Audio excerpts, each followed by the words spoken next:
예수께서 다시 두로 지방에서 나와 시돈을 지나고 데가볼리 지방을 통과하여 갈릴리 호수에 이르심에 사람들이 귀 먹고 말 더듬는 자를 데리고 예수께 나와 안수하여 주시기를 간구하거늘 예수께서 그 사람을 따로 데리고 무리를 떠나사 손가락을 그의 양 귀에 넣고 침을 뱉어 그의 혀에 손을 대시며 하늘을 우러러 탄식하시며 그에게 이르시되 에바다 하시니 이는 열리라는 뜻이라. 그의 귀가 열리고 혀가 맺힌 것이 곧 풀려 말이 분명하여졌더라. 예수께서 그들에게 경고하사 아무에게도 이르지 말라 하시되 경고하실수록 그들이 더욱 널리 전파하니 사람들이 심히 놀라 이르되 그가 모든 것을 잘 하였도다. 못 듣는 사람도 듣게 하고 말 못하는 사람도 말하게 한다 하니라. 아멘.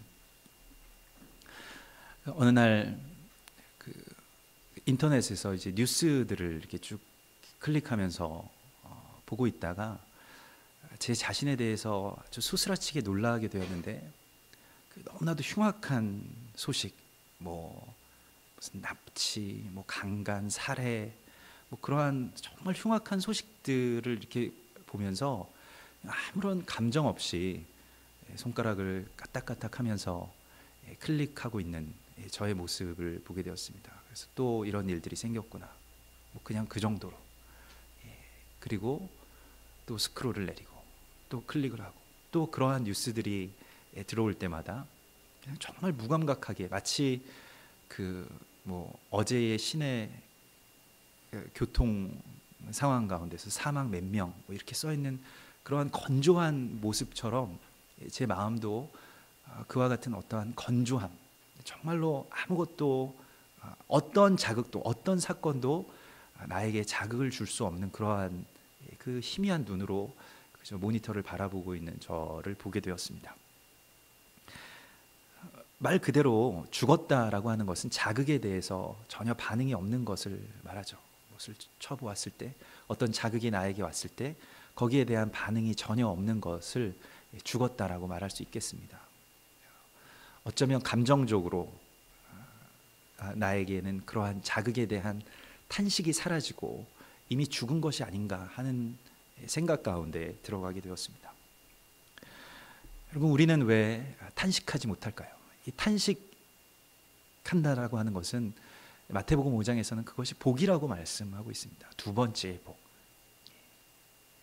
애통하는 자가 복이 있나니 라고 주님께서 말씀하셨는데, 우리는 이미 그 탄식의 복을 잃은 그러한 시대 가운데, 또한 그러한 상태 가운데로 접어들어서 마치 산송장처럼 어떠한 자극이 우리 가운데 들어올지라도 아무런 반응도 없는 그러한 상태로 살아가고 있는 모습인 것 같습니다.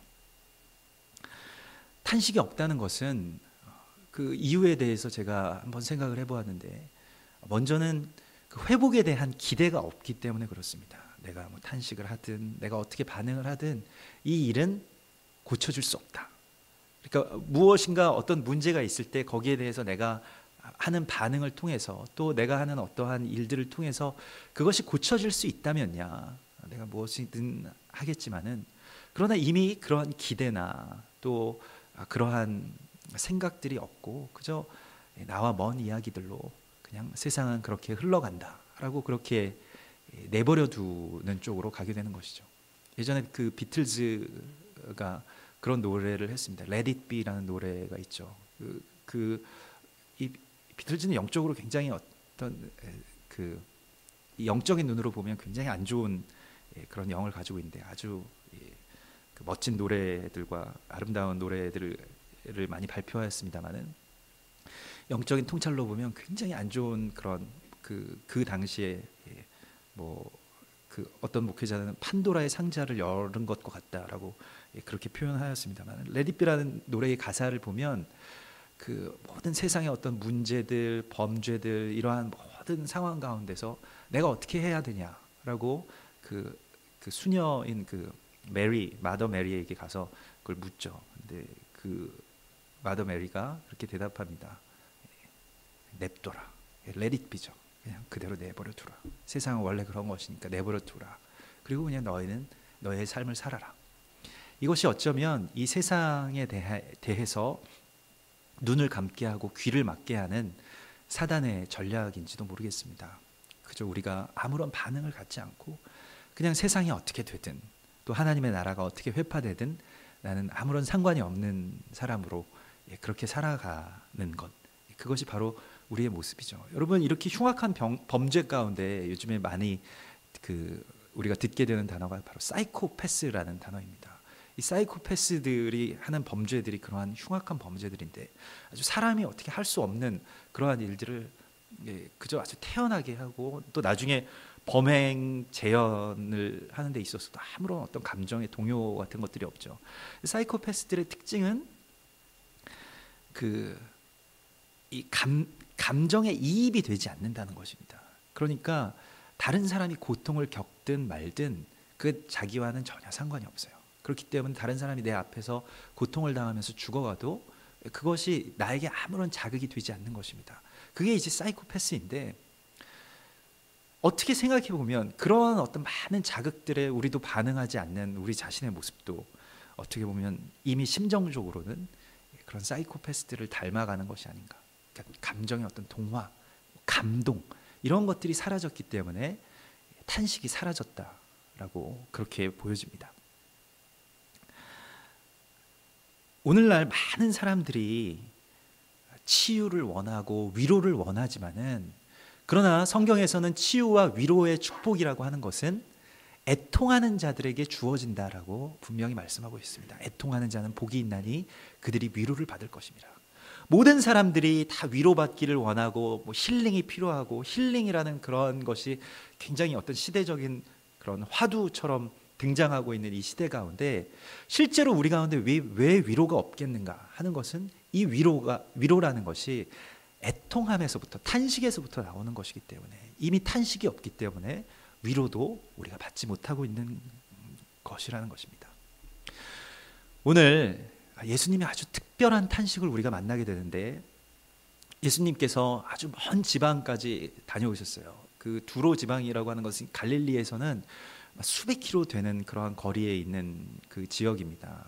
지금 우리 이 경기도에서 만약에 간다고 한다면 아마 금강산 넘어 그 위쪽 북쪽까지 쭉 올라가셨다가 돌아오시는 아주 긴 여정 가운데 어떠한 한 사역을 마치고 돌아오십니다. 그 사역은 이제 그 이방인 여인, 그 두로에서 이방인 여인이 내가 그 주인의 상에서 떨어지는, 개들도 주인의 상에서 떨어지는 이 그 부스러기라도 먹지 않습니까? 그래서 이방 여인이 구원받는, 그 이방 여인의 딸이, 귀신 들린 딸이 구원받는 사건이 있었는데요. 그것과 연결해서 지금 이 두 번째의 일이 일어납니다. 이 마가복음 7장에서는 그 두 치유의 사건을 같은 귀중으로, 또한 어떤 연결고리를 가진 것으로 그렇게 암시하면서 말씀하고 있습니다. 사실은 예수님의 어떤 사역, 예수님의 공동체는 그 치유 사역을 굉장히, 거의 대부분의 사역들이 치유 사역이었기 때문에 마치 예수님 가시는 곳은 종합병원과 같은 그런 모습이었을 것입니다. 종합병원 응급실처럼 사람들이 계속해서 아픈 사람들을 데리고 오고, 귀신 들린 자, 저는 자, 중풍병 걸린 자들이 계속 찾아오는 그러한 과정 가운데, 그러한 상황 가운데 있었을 것이기 때문에 이 귀먹고 말이 어눌한 사람을 사람들이 데려왔다는 것이 그렇게 특별한 느낌은 아니었을 것이에요. 우리가 오늘날에도 무슨 병원에 가서 정말 아파서 병원에 갔을 때, 더 많이 아프면 이제 종합병원에 가게 되는데, 그분들이 우리를 보는 느낌은 그냥 굉장히 어떻게 보면 사무적인 느낌이죠. 저도 아이가 다쳐서 막 아이를 데리고 응급실에 갔는데 굉장히 거기는 평온해요. 우리처럼 그렇게 막 긴장되고 아프고 그런 것이 없습니다. 그냥 애가 좀 아프네요. 좀 꼬매면 됩니다. 이렇게 그냥 아주 편안하게 얘기할 수 있는 것이죠. 예수님의 입장에서 보면 이 귀가 먹고 말이 어눌한 사람은 사실은 병든 자들 중에서는 별로 그렇게 큰 병자도 아닙니다. 그냥 아주 쉽게 고쳐주실 수 있으실 거예요. 근데 예수님은 오늘 그 예수님의 입장에서 이 병든 자를 바라보지 않으시고, 병든 자의 입장, 아니면 그것보다 더 심각한, 어쩌면 그의 어떤 그 어머니의 입장이나 아버지의 입장과 같이 그 안으로 들어가셔서 이 병든 자를 붙들고 탄식하십니다. 오늘 예수님의 어떤 의외의 탄식, 또 우리가 예상하지 못했던 탄식과 만나게 되는데요. 사실은 이것이 사랑이죠.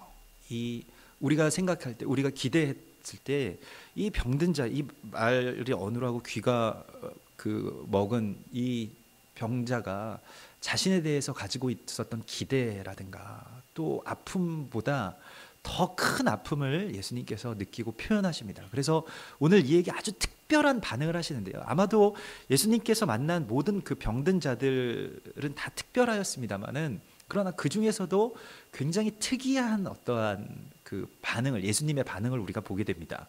그래서 그 병자를 그냥 예수님 평상시 같으셨으면 그냥 나아라 이렇게 하면 그냥 나으실 거예요.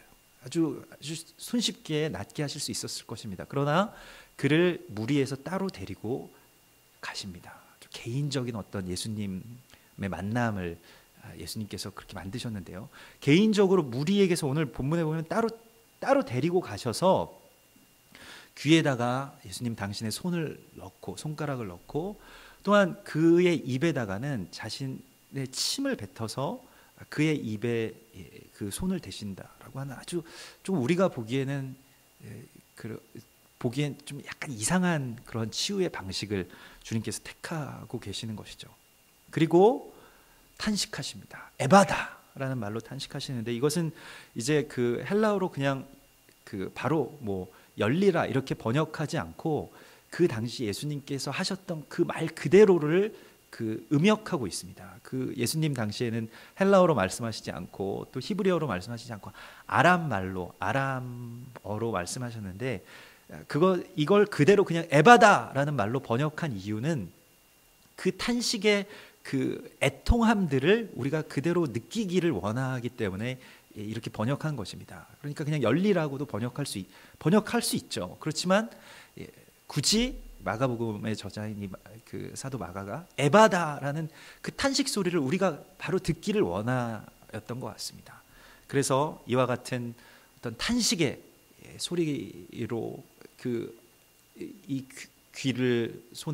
귀에 손가락을 넣고 그렇게 말씀을 하시는 그 탄식하시는 예수님을 우리가 만나게 되는데, 사실은 사랑이라고 하는 것은 상대방과 함께 느끼는 것이죠. 또한 상대방을 대신해서 무엇인가의 느낌을 또한 표현하는 것이 사랑일 것입니다. 여러분, 이 특별한 반응이라는 것은 무엇일까요? 오늘 주님께서 이 특별하게 이 병든 자를 치유하시는 이것에 대해서 우리는 어떻게 이해해야 될까요? 오늘 이 손가락을 넣으시고 침을 그의 입에 침을 뱉어서 그의 입에 넣으신다라고 하는 것은 예수님이 사실은 그 병든 자가 되는 과정입니다. 예수님께서는 이와 같이 우리를 치유하시죠. 세상을 구원하시는 것이 바로 이와 같은 구원이죠. 예수님이 그냥 하늘에서 그냥 너희가 회복되라 이렇게 말씀하실 수도 있었을 것인데, 굳이 내려오셔서 우리와 같은 삶을 사시고 우리와 같이 고난을 받으시고 또한 죽으셨다는 것입니다.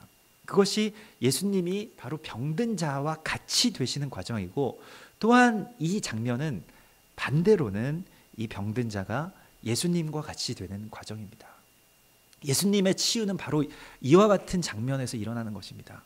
예수님이 우리와 같이 낮아지시고 우리는 예수님과 같은 존귀함이 회복되는 것입니다. 이것이 진정한 치유인 것이죠. 오늘 주님께서는 우리에게 당신의 생명을 주시기를 원하십니다. 그것은 그냥 어떤 관념적인, 어떤 이성적인, 아니면 어떤 영적인, 나와는 조금 별개의 어떤 위에 있는 이야기가 아니라, 실제로 내 귀에 손가락이 들어오고 내 입에 그의 침이 들어오는 것과 같은 그러한 생명에 나눠주는 역사, 그 생명이 전달되는 역사가 내 안에서 일어나는 것입니다. 이것이 회복이고 또한 이것이 치유인 것입니다. 예수님께서는 오늘 이 치유를 우리 가운데 행하시기를 원하십니다. 주님의 생명을 우리 가운데 주시기를 원하신다는 것입니다. 또한 주님께서 오늘 우리에게 보여주시는 이 예수님의 그 광경, 치유의 광경에서 우리는 중보에 대한 새로운 깨달음을 얻게 되는데요. 누군가를 위해서 중보한다는 것은 그저 어떤 대상에 대해서 어떤 사람이 그냥 낫기를 구합니다, 이 사람이 좋아지기를 원합니다 라고 하는 것이 아니라 그 사람과 그 대상과 하나가 되는 것입니다. 이것이 중보입니다. 예수님의 모든 사역은 당신 자신을 위한 것이 아니라 사람들을 위한 사역이었는데, 그냥 그 사람이 어떻게 되기를 원한다고 기도하는 것이 우리는 이제 중보라고 생각합니다마는, 그러나 실제적인 중보, 참된 중보는 바로 여기에 있는 것이죠. 그 사람과 같이 되는 것입니다. 예전에 언젠가 한 기도원에 갔을 때, 그 기도원에서 이제 아주 오랫동안 기도하시던 한 전도사님이 계셨었는데요. 그분이 그 어떤 참 위로가 필요하고 아주 그 몸이 안 좋은 분과 함께 이제 기도할 때 같이 이제 기도에 참여하게 되었습니다. 근데 기도를 하는데 그 사람을 이렇게, 보통 기도는 좀 무섭잖아요. 막 때리기도 하고 막 나라 막 이렇게 윽박지르고 하다 굉장히 권위적인 모습이 많이 있는데, 그 분은 그 병든 그 한 자매를 이렇게 꼭 끌어안으면서 기도하기 시작하는데, 기도의 소리가 이랬습니다. 주님, 내가 정말 많이 아픕니다. 그 어떤 다른 대상이라고 말하지 않고 내가 정말 많이 아픕니다. 내가 여기가 아프고요. 여기는 너무 힘들어서 견딜 수가 없습니다. 라고 한참 동안 그 자매의 아픔과 그 마음에 대하여서 그냥 내가 그렇다고 그렇게 기도하기 시작했습니다. 그래서 그 자매가 계속 눈물을 흘리면서 같이 그렇게 치유되는 과정들을 본 적이 있는데요. 중보라는 것은 누군가 어떤 대상을 놓고 기도하는 게 아니구나, 나의 아픔으로 느낄 때 치유가 일어나는구나 하는 것을 그곳에서 보게 되었습니다. 오늘 이 이야기에 이 에바다라고 하는 어쩌면 유명한 이야기인 이 이야기에 그 숨겨진 어떤 한 비밀은 무엇이냐면, 바로 우리에게 깨닫기를 원하시는 그 예수 그리스도의 어떤 그런 복음서에서의 한 비밀은 무엇이냐면, 이것이 이제 이방과 이스라엘의 구원에 대한 어떤 상징적인 사건이라는 것입니다. 이 사건은 두 사건이 맞물려 있는데요. 처음으로는 그 이방 여인, 이 수로보니게 여인이라고 하는 이 헬라인이면서 수로보니게 여인이고 두로 지역에 사는 사람인데, 굉장히 어떤 말하자면 그 다국적인 그 배경을 가지고 있는 그 시리아계 헬라인입니다. 그러니까 그 시리아 사람인데, 그러니까 수로보니게의 피를 가지고 있는데 헬라의 국적을 가지고 있어요. 그리스 국적을 가지고 있으면서 다시 두로라고 하는 항구 도시, 그 국제적인 항구 도시에 들어와서 살고 있는, 말하자면 아주 다국적인 그런 사람입니다. 그 여인의 딸이 구원을 받는 이야기는 바로 오늘날 온 열방, 특별히 이 이방이라고 표현되는 그 열방의 구원에 대한 사건의 어떤 상징적인 그 예표라고 할 수 있겠습니다. 그것과 함께 연결되어서 오늘 주님 앞에 나온 한 사람에 대한 주님의 탄식은 무엇일까요? 그가 바로 귀가 먹고 입이 어눌하다고 말하고 있는데, 그는 바로 지금의 이스라엘 사람들, 유대인들을 예표한다고 그렇게 볼 수 있겠습니다. 이사야서 6장에서 이사야 선지자에게 하나님께서 주신 그 아주 그 신비한 사명은 무엇이냐면, 내가 거기에 선지자로, 이스라엘 백성들에게 선지자로 가서 행할 일은, 이사야서 6장 9절에 보면 여호와께서 이르시되 가서 이 백성에게 이르기를 너희가 듣기는 들어도 깨닫지 못할 것이요 보기는 보아도 알지 못하리라 하여 이 백성의 마음을 둔하게 하며 그들의 귀가 막히고 그들의 눈이 감기게 하라. 예수님께서 이사야 선지자에게 주신 말씀은 보통의 선지자에게 주시는 사명과는 정반대의 사명이었습니다. 귀가 막히고 눈이 감겨서 보지 못하게 하라는 것이었습니다. 그들의 마음이 둔하여지게 하라는 것이었습니다. 이것이 이스라엘 백성들에 대한 특별한 하나님의 계획이라고 말씀하십니다. 이것에 대하여서 그 로마서 11장에서 사도 바울은 이것이 하나님의 아주 깊고도 특별한 지혜라고 그렇게 찬송하고 있습니다. 로마서 11장 7절에서 그런즉 어떠하냐 이스라엘이 구하는 그것을 얻지 못하고 오직 택하심을 입은 자가 얻었고, 이렇게 이방인들이 구원을 얻게 되고 이스라엘이 멸망하게 되는 일이 일어나게 되는데 그 남은 자들은 우둔하여졌느니라. 기록된 바 하나님이 오늘까지 그들에게 혼미한 심령과 보지 못할 눈과 듣지 못할 귀를 주셨다 함과 같으니라. 그들이 더러는 이스라엘 사람들이 우둔하게 된 것이 이방의 구원의 사건과 아주 깊은 어떤 연관이 있다라고 그렇게 전하고 있습니다. 그리고 이 이스라엘 백성들의 사명은 사실은 듣고 그것을 말하는 것이었죠. 그래서 이스라엘 백성들의 사명은 말씀을 맡은 사명입니다. 이 로마서 3장 2절에는 그들이 우선은 하나님의 말씀을 맡았습니다. 말씀을 듣고 말씀을 전할 사명을 가지고 있는 사람들인데 그것이 막혀 있다는 것이에요. 그리고 그 일에 대하여서 오늘 성경은 이제 이스라엘 백성들이 열리게 되는 것에 대한 예언적인 예표의 사건으로 이 사건을 계시하고 있습니다. 이것은 그 앞전에 그 수로보니게 여인의 치유의 사건과 병렬적으로 이렇게 있으면서 거기에서 이제 나타나는 것이죠.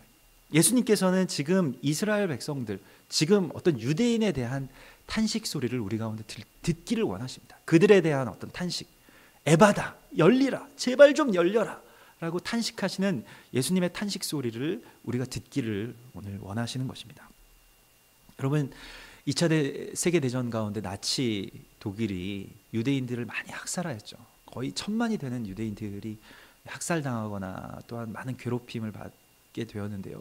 그들을 학살한 표면적인 이유는 무엇이냐면 그 유대인들이 예수님을 죽였다는 것입니다. 십자가에서 못 박아 죽였기 때문에 우리는 십자가의 이름으로 이 나치 독일의 이 게르만 족들, 아리안족들이 이제 하나님의 새로운 사자가 되어서 유대인들을 다 죽여야 된다. 이러한 아주 엄청난 일들을 저지르게 된 것이죠. 반대로 생각해 보면 우리는 이 반대로 한번 생각해 보아야 되겠습니다. 예수님이 유대인이었다는 것을 우리가 곧잘 잊고 있다는 것이죠. 예수님께서는 유대인으로 이 땅 가운데 오시고 마치 그 귀먹고 그리고 말이 어눌한 사람의 그 귀와 또 입에 자신의 손과 입을 대고 있는 것과 같이 그들과 하나가 되었다고 말씀하고 있습니다. 그러므로 오늘 주님께서 계시하고 있는 그 모습은 그 병든 자와 함께 계신 예수 그리스도의 모습을 우리 가운데 보여주고 계십니다. 예수를 믿는다고 하면서도 유대인들을 학대하고 학살한다라고 하는 것은 사실은 같은 예수 그리스도를 다시 못 박는 것과 같은 행위인 것입니다. 유대인들에 대하여서는 엄청난 왜곡과 또한 엄청난 막힘이 우리 가운데 있는 것을 우리가 알아야 됩니다. 이전까지 유대인들이 예수께 대하여서 막혀왔었던 것과 같이 이방인들은 유대인들에 대하여서 막혀왔습니다. 이것이 같은 막힘입니다. 이 막힘은 표면적으로는 다른 현상일 수는 있지만은 그러나 그 이면적인 영적인 흐름 가운데서는 같은 막힘인 것입니다. 엄청난 왜곡과 오해들이 있었습니다. 유대인들 많은 모든 시대 가운데 지금 예수 그리스도 이후에 모든 시대 가운데 그 이전에 구약에서도 마찬가지이지만 유대인들 많이 학살당했는데요. 그 학살당할 때 유럽에서 패스트가 있었을 때 그 흑사병이 유행했을 때 그 병원균이 유대인들에게서 나왔다고 해서 유대인들을 굉장히 많이 불에 태워 죽였습니다. 또 그 유럽에서 마녀 사냥 같은 것들이 있었을 때 항상 표적이 되는 사람들은 유대인들 여자들이었습니다. 왜 그런 일들이 계속해서 일어났을까요? 항상 유대인들이 가는 곳마다 핍박을 당하고 박해를 당하고 미움을 받고 또 학대를 당하거나 학살을 당하거나 또 추방을 당하는 역사가 계속 반복되어 왔습니다. 여러분 이 성경 이후의 유대인 역사를 한번 읽어보십시오. 최근에는 그 류모세 선교사님이라고 하는 분이 그 이후의 역사, 유대인의 역사에 대하여서 감추어진 유대인의 역사에 대해서 책을 쓰시기도 하셨는데 엄청난 학살과 오해와 곡해들이 유대인들에 대해서 있었다는 것입니다. 이것은 어떤 한 민족을 이와 같이 말살하려고 하면 정말 남아나지 않겠다라고 할 정도로 엄청난 일들이 일어났던 것이죠. 오늘날에도 전 세계의 대부분의 사람들이 유대인들을 싫어합니다. 지금 가자지구 하마스와 그런 어떤 분쟁들이 있으면 다 모든 대부분의 사람들은 유대인들이 또 잘못했구나라고 그렇게 생각합니다.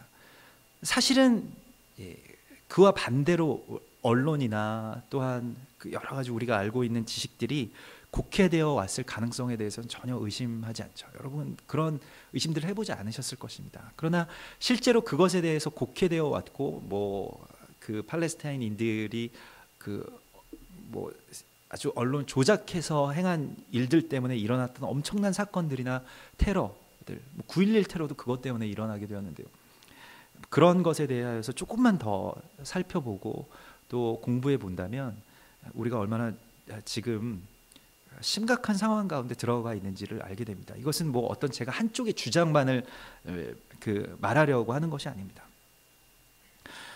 영적으로 사단은 우리와 이방인들과 유대인들을 갈라놓기 위해서 너무나도 많은 애를 써왔다는 것입니다. 왜냐하면 그들과 우리가 한 그리스도 예수 안에서 한 지체가 되고 한 새 사람을 이루게 되면 결국 신부의 단장이 맞춰지게 되고 이 세상에 영원한 하나님의 나라의 왕국이 도래하게 되기 때문입니다.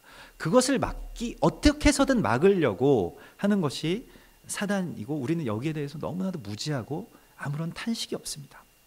이에 대해서 예수님께서는 오늘 에바다라고 소리치심으로써 우리를 이 주님의 깊은 탄식 가운데로 초청하시고 계십니다. 우리가 유대인들에 대하여서 막혀있고 유대인들은 예수 그리스도께 대하여서 막혀있는 것을 주님은 오늘 이 탄식을 통해서 돌파하시고자 하시는 것입니다.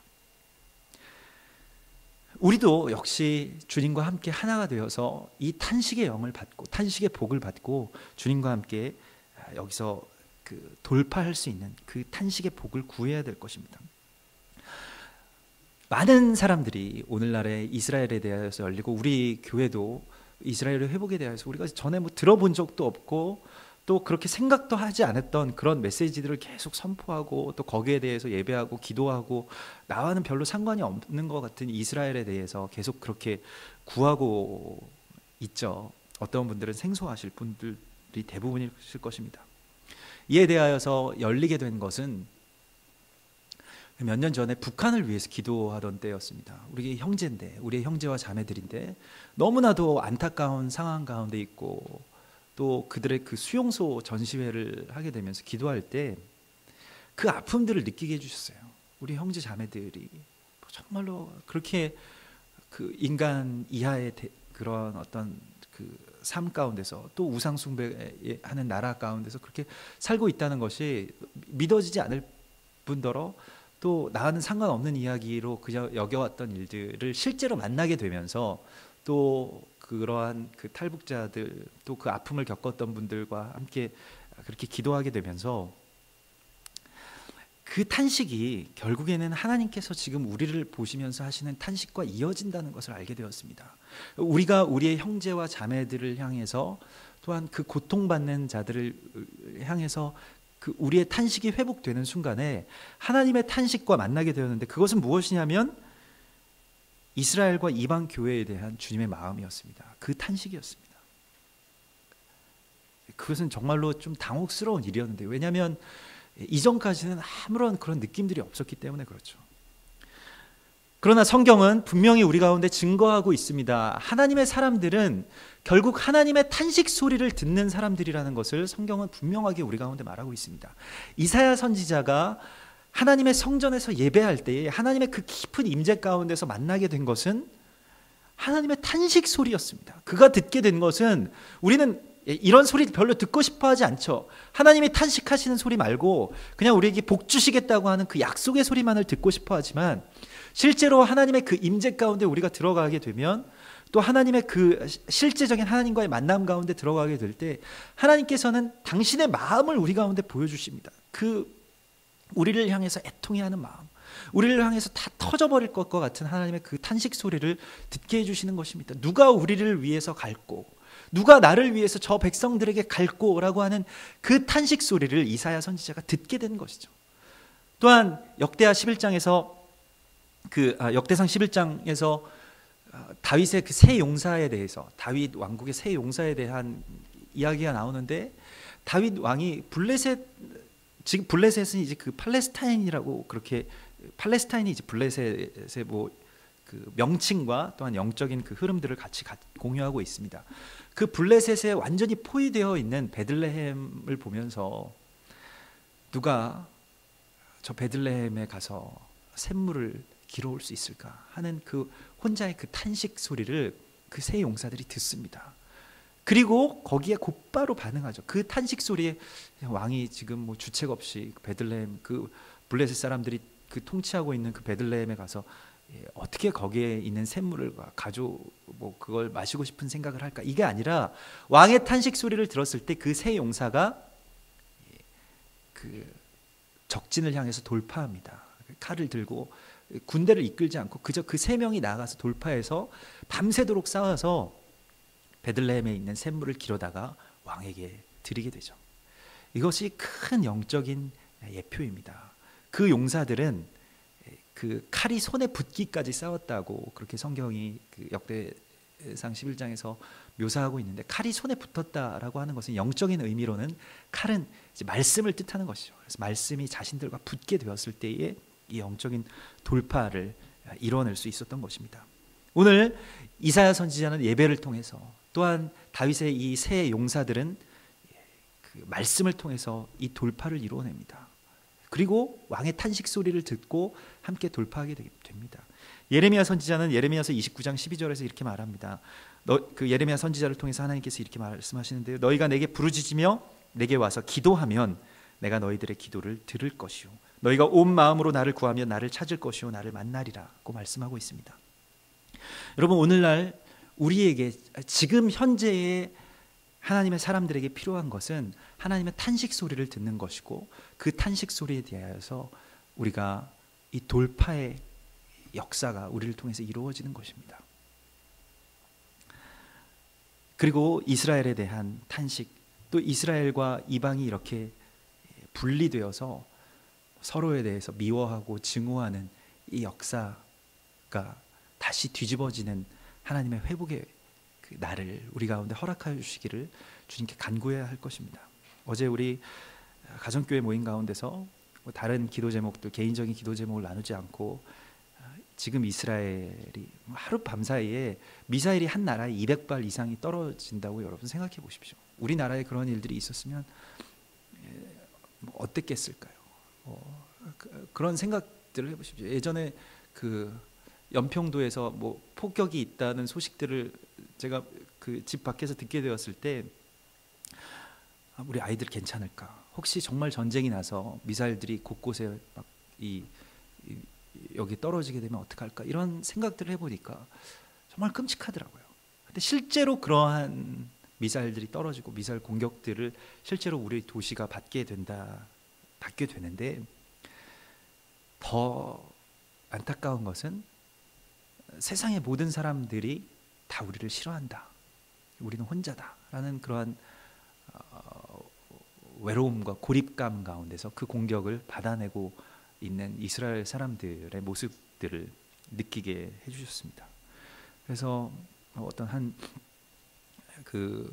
우리 같이 가정교회 모임 가운데서 또 깊은 탄식이 우리 가운데 그렇게 임하고, 그걸 또 한 형제님 나눠주셨는데, 이게 이스라엘 백성들이 그러한 공격을 받고 아픔을 당하고 있는 그런 모습들은 꼭 예수 그리스도 때문에 오해를 받고 또 공격을 받고 사람들이 다 미워하고 하는 그런 우리의 삶과 너무나도 닮아 있다라는 것입니다. 그리고 함께 탄식하면서 그들을 위해서 기도하고, 또 그들이 받는 오해, 또 아픔, 또 외로움, 고립감 가운데서 우리라도 깨어서 기도해야 되겠다라는 그런 마음을 하나님께서 주시고 깊은 탄식 가운데서 기도하게 되었습니다. 아마도 지난 밤새 또한 이스라엘은 많은 공격들을 받았을 것입니다. 그리고 이것은 그저 어떤 한 나라가 뭐 어떤 자국의 이기주의로 말미암아서 벌어진 분쟁의 역사로 인식해서는 안 됩니다. 이것은 영적인 전쟁이죠. 영적인 전쟁이 실제 이 땅 가운데 일어나는 전쟁이고, 그것이 우리의 삶과 또한 또 하늘의 역사와 다 맞물려 있습니다. 이것이 다 연결되어 있죠. 그리스도 예수 안에서 우리는 한 몸이고 한 지체라고 주님께서는 말씀하고 있습니다. 그리고 이것이 연결되어서 그들의 아픔이 우리의 아픔으로 느껴지고, 또한 우리의 갈망이, 우리가 예수 그리스도를 향한 우리의 사랑이 그들에게 느껴지게 될 때, 그때 하나님의 나라가 이 땅 가운데 완전하게 회복될 것입니다. 여러분, 그것을 위해서 우리는 부르심을 받았습니다. 그리고 예수님께서 오늘 탄식하시는 그 탄식, 예수님이 함께 그와 정말 유대인들과 하나가 되어서 탄식하시는 그 탄식 소리를 우리가 듣기를 원하시는 것입니다. 우리가 그 탄식 소리를 듣고 지금 돌파할 때, 하나님과 함께 그 거룩한 하나님의 나라를 향해서 돌파할 때 온 교회가 그와 같은 신부의 영을 받게 되고 또한 돌파의 영을 받게 될 때, 그때 우리는 하나님의 나라의 회복의 그런 역사의 증인이 될 것이고 그 앞에 서 있게 될 것입니다. 이것이 남의 이야기고 멀리 있는 이야기고 나와는 관계없는 이야기라고 느껴왔던 것에 대해서 탄식하고, 또 그 앞에 다시 주님의 마음을 우리 가운데 부어주시기를, 우리가 여기에서부터 시작할 수 있기를 간절하게 간구합니다. 우리 함께 같이 기도하겠습니다. 주님, 주님의 탄식 소리를 듣는 깨어있는 주님의 신부가 되기를 원합니다. 우리가 나의 삶과 또한 내 문제 안에만 갇혀서 주님의 아픔을 느끼지 못하고, 또한 우리와 연결된 한 몸의 지체들을 그렇게 느끼지 못하고 그들의 아픔을 깨닫지 못하고 살아왔습니다. 주님, 우리를 불쌍히 여겨주시옵소서. 주님, 우리에게 주님의 탄식 소리를 들을 수 있는 귀를 열어주시옵소서. 또한 주님의 말씀을 깨달을 수 있는 그 지혜를 우리 가운데 허락하여 주시고, 우리가 예배를 통해서 주님의 마음을 받게 하시고, 또한 말씀을 통해서 주님의 깊은 뜻을 깨닫게 하시고, 또한 기도를 통해서 이 모든 일들을 돌파해내는 거룩한 주님의 신부, 주님의 교회가 되게 하여 주시옵소서. 주님, 이스라엘이 공격받고 있습니다. 또 많은 아픔들을 겪고 있습니다. 거기에 대해서 누구도 지지하지 않고 또한 누구도 함께 느끼지 못하고 있습니다. 주님, 우리에게 그 아픔을 허락하여 주시고 그 애통함의 복을 주시사 우리가 위로받는 자가 되게 하시고, 우리로 이 땅에 하나님의 나라가 회복되는 지점 가운데 서 있는 거룩한 주님의 백성들 되게 하여 주시옵소서. 우리가 다 깨닫지 못합니다. 다 알지 못하지만은 주님의 마음을 먼저 구합니다. 주님, 오늘 이 예배 가운데 주님의 그 깊은 탄식 소리, 그 에바다 하시는 그리스도 예수의 아주 깊은 곳에서부터 나오는 그 슬픔과 탄식을 듣게 하여 주시옵소서. 감사드리며 예수 그리스도의 이름으로 기도드립니다.